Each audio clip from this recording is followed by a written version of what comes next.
The little engines were busy clearing their railroad of leaves and broken branches. Peter, Sam, and Rusty often worked together.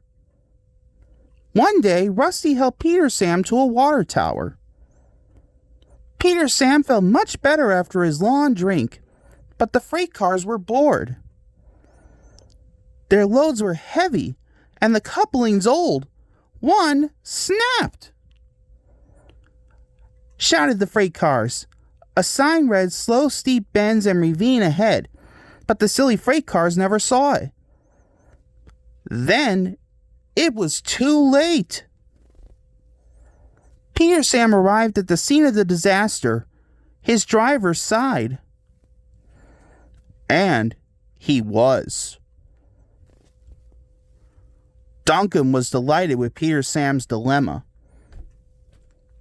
Snapped Rusty. Rusty said. Replied Duncan. This gave Peter Sam's driver an idea. The next day he spoke to Duncan's driver and fireman, who agreed. Duncan had to take coal cars to the slate mines, and then bring cars back.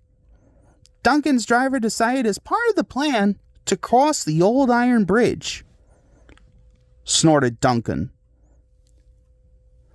But all the same, he kept thinking about Rusty's story. When dusk fell, he was keen to leave. His driver replied. He could see their plan was working because Duncan was nervous. When night fell, they set off.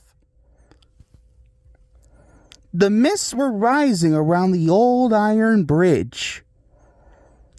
Duncan whistled, and the sound echoed everywhere. Then, ahead, he saw flickering lights. His driver knew they were only insects that shine brightly at night, but to Duncan they looked like an engine.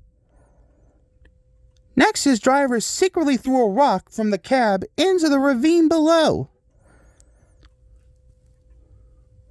When Duncan reached the safety of his shed, he closed his eyes tightly. Laughed his driver. And Duncan refused to open his eyes.